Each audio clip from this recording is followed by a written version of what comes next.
సంఘం గురించి ఆలోచించేటటువంటి భారం ఒక వ్యక్తిలో ఉందా లేదా అని ఒకసారి పరీక్షించుకోవాలి.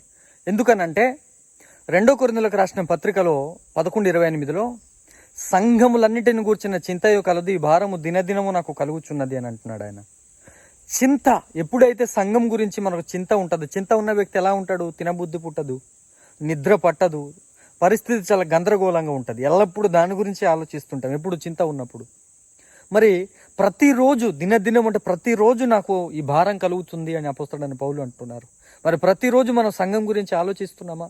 సంఘం గురించి ఆలోచించడం అంటే ఎట్లా? సంఘము క్షేమకరంగా ఉండడానికి సంఘములో ప్రేమ ఉండాలి, సంఘములో విశ్వాసం ఉండాలి, సంఘంలో నిరీక్షణ ఉండాలి, సంఘంలో ఏకమనస్సు ఉండాలి. సంఘంలో జరుగుతున్నటువంటి ప్రతి కార్యక్రమం కూడా క్రమంగా మర్యాదగా చక్కగా జరగాలి. మన వంతు మనం సహాయం చేద్దాం, మన వంతు మనం కష్టపడదాం, మన వంతు మనం ఆలోచిద్దామని ఏ వ్యక్తి అయితే సంఘం గురించి, సంఘ కార్యకలాపాల గురించి, దేవుని పని కొరకు, ఆత్మల రక్షణ కొరకు, బాప్తిస్మ కార్యక్రమాల గురించి ఎవరైతే ఆలోచిస్తారో ఆ వ్యక్తి భారం కలిగినటువంటి వ్యక్తిగా మనం పరిగణించవచ్చు. మరి అలాంటి భారం మనం కలిగి ఉందా? అలాంటి భారం మనం కలిగి ఉన్నామా? ఒక్కసారి పరీక్షించుకుందాం. పౌలు అంటున్నాడు, దినదినము నాకు కలుగుతుంది, ఆ భారము ప్రతిరోజు నాకు కలుగుతుంది అంటున్నాడు ఆయన. ప్రతిరోజు మనకు నిజంగా కలుగుతుందా ఆ చింత? సంఘం గురించి మనం నిజంగా ప్రతిరోజు ఆలోచిస్తామా?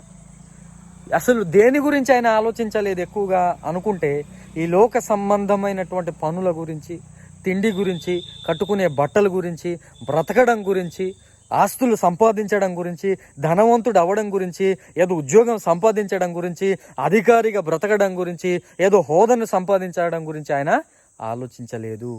సంఘము గురించి మాత్రమే ఆలోచించాడు. సంఘం గురించి చింతించాడు. మన పరిస్థితి ఏంటి? ఆలోచిస్తున్నామా? సంఘం గురించి కొంత అయినా భారం కలిగి బ్రతుకుతున్నామా? ఒక్కసారి పరీక్షించుకుందాం. ఒకవేళ మీరు నిజంగా భారం కలిగి ఉంటే మీరు ధన్యులు. ఒకవేళ భారం కలిగి ఉండలేకపోతే పరీక్షించుకుందాం, సరి చేసుకుందాం.